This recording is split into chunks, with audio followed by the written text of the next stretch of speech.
la hermandad y el ecumenismo. Al inicio de los años de 1900, las iglesias empezaron a hablar sobre trabajar en conjunto. Y en 1916 hubo un encuentro en Panamá conocido como el Concilio de Panamá, en donde iglesias de América Latina Central y Norteamérica se reunieron para buscar formas conjuntas de trabajo en la evangelización y en misiones en necesidades que había. Verdad que había mucho más estadounidenses en este concilio, pero de cualquier manera muchos líderes de iglesias latinoamericanas estuvieron y muchas decisiones se tomaron en el sentido de un trabajo conjunto. En 1908 la organización llamada Consejo Nacional de Iglesias de Cristo o en Cristo se organizó en los Estados Unidos. Entre los años de la Primera y la Segunda Guerra Mundial, las iglesias hicieron planes para algo a nivel mundial. En 1941, la Iglesia de la Hermandad decidió juntarse al Consejo Nacional de Iglesias de Cristo en los Estados Unidos y al nuevo Consejo Mundial de Iglesias, pero la guerra no permitió que la organización se desenvolviera. Después de la Segunda Guerra Mundial, la Iglesia de la Hermandad se tornó miembro fundador del Consejo Mundial de Iglesias, el CMI. En 1942, un poco antes, empezó la Asociación Nacional de Evangélicos, ANE, un consejo para iglesias con teología más conservadora, y acá, presten atención, empieza una tensión entre los conservadores y los progresistas. Ya hubo esta tensión en la Iglesia de la Hermandad para la cuestión de las divisiones, y básicamente ahora la cuestión es la siguiente: las iglesias conservadoras son aquellas que se preocupan con la salud de su iglesia, y las iglesias progresistas son aquellas que tienen y ven su ministerio como un ministerio hacia afuera, hacia la sociedad.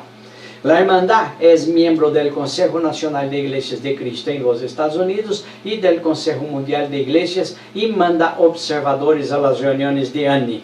La iglesia Hermandad Brethren Church, que es distinta de la Church of the Brethren, y la Hermandad de las Iglesias de la Gracia son miembros de ANE. ¿Qué es lo ecumenismo? La palabra griega oikumene se refiere al mundo habitado. En el sentido religioso vino a ser un diálogo entre las iglesias buscando la cooperación entre ellas. Algunas verdades sobre el ecumenismo. El Consejo Mundial de Iglesias tiene su sede en Ginebra, Suiza, y fue un trabajo iniciado por iglesias protestantes de varias partes del mundo. El CMI inició en 1948 y este es un año muy importante para la historia de la humanidad. En 1948 se creó la ONU, se aprobó la Declaración Universal de los Derechos Humanos, se creó el Estado de Israel y se creó el Consejo Mundial de Iglesia, y todo esto estaba involucrado como consecuencia. La gente estaba como que, yo diría así, avalada por los acontecimientos de la Segunda Guerra Mundial y toda la desgracia que hubo en Europa.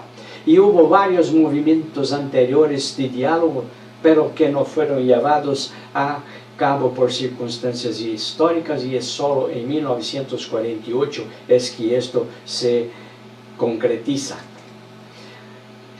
La otra cosa, la Iglesia Católica no hace parte del Consejo Mundial de Iglesia.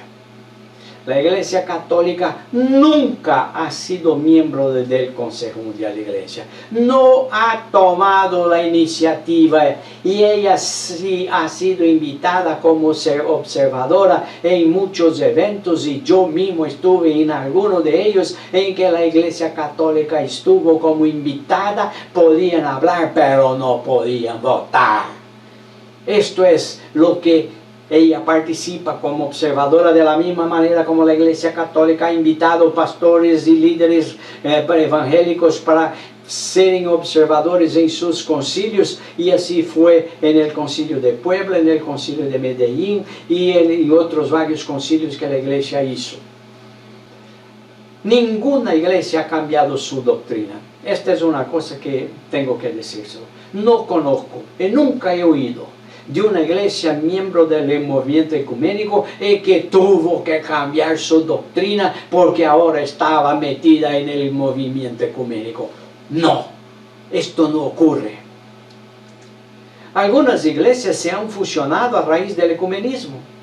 Hay casos de iglesias que se habían separado por pequeñas diferencias y que a raíz del ecumenismo decidieron hacer la paz y se tornaron una como eran antes. Y un ejemplo de esto es la Iglesia Unida de Ecuador, que había la Church of the Brethren, había la Iglesia de Cristo, había los presbiterianos que estaban ahí, había metodistas, y al rato ellos decidieron que eran pequeños grupos y que no había tanta necesidad y tanta importancia de las diferencias que tenían y constituyeron la Iglesia Unida de Ecuador.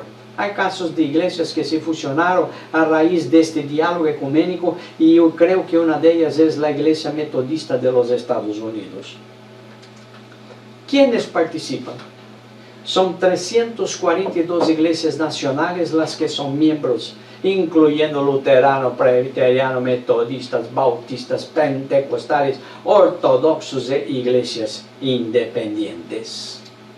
Desde mi perspectiva, y digo mi perspectiva porque quizás ustedes no vayan a encontrar esta división en otras partes, pero yo la pongo acá más por una cuestión didáctica. Hay tres tipos de ecumenismo: el microecumenismo, el ecumenismo y el macroecumenismo.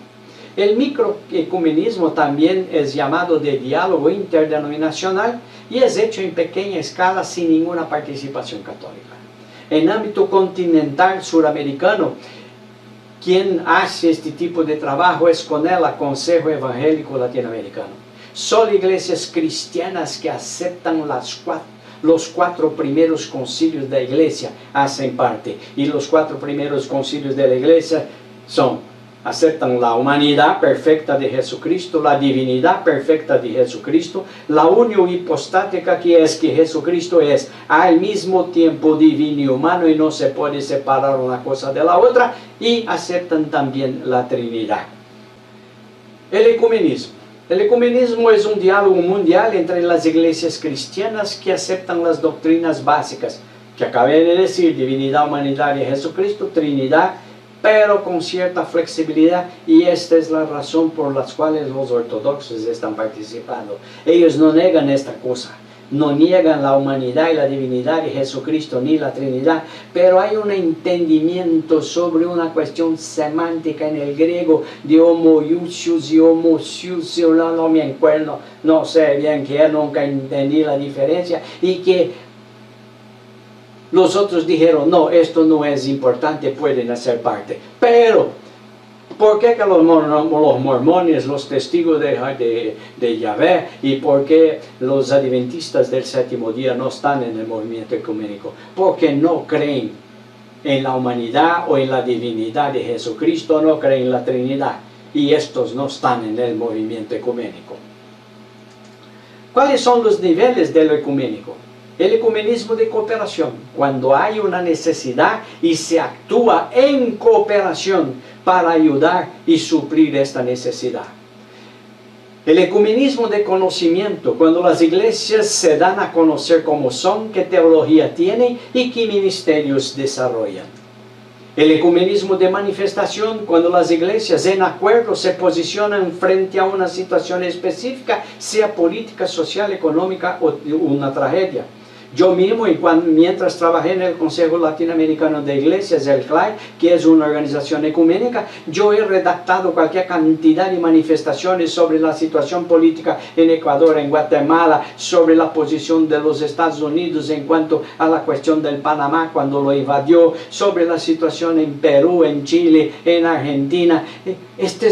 Las iglesias entienden así y siempre con una preocupación por la vida de la gente. Hay el ecumenismo de celebración, cuando en acuerdo se hacen celebraciones religiosas.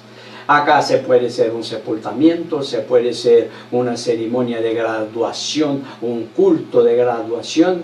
Hay gentes que hacen un matrimonio y hay los que no lo hacen porque dicen lo que los católicos están haciendo no es lo que los protestantes entienden, porque para ellos es un matrimonio, es un sacramento, para los evangélicos no lo es. Pero hay otros que dicen que sí, esto se puede aceptar. Y yo mismo he hecho un matrimonio ecuménico que arreglé con el Padre. Yo hice todo. Cuando llegó la hora de hacer la oración de bendición, que es la oración sacramental, yo y mi señora que estamos haciendo salimos del frente, nos pusimos al lado y el Padre lo hizo y regresamos.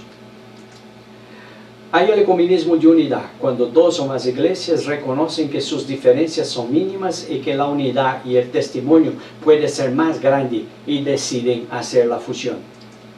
Hay el macroecumenismo, diálogo interreligioso en búsqueda de puntos y situaciones en donde las diferentes religiones pueden cooperar. Incluye católicos, budistas, musulmanes, judaísmos, espíritas, hinduistas y muchas otras religiones. En 1990 yo estuve en Australia, en la ciudad de Melbourne, en un encuentro del Consejo Mundial de Iglesias, Consejo Mundial de Religiones por la Paz. Y ahí tuve cualquier cantidad de experiencias hablando con budistas, musulmanes, judíos, espíritas. Hice una amistad muy grande con una monja budista. Hablé con católicos, hablé con musulmanes, y lo que se buscaba ahí, qué es lo que cada una de nuestras religiones habla y se posiciona frente a la paz, y qué es lo que nosotros juntos podemos hacer. Así que, hermanos, el ecuménico no es un monstruo, no es la bestia del Apocalipsis, no es una herejía, mucho por el contrario. Una de las motivaciones es lo que está en el Evangelio de Juan, para que seamos uno. Y esto es lo que lo ecuménico busca. Que Dios nos lo bendiga.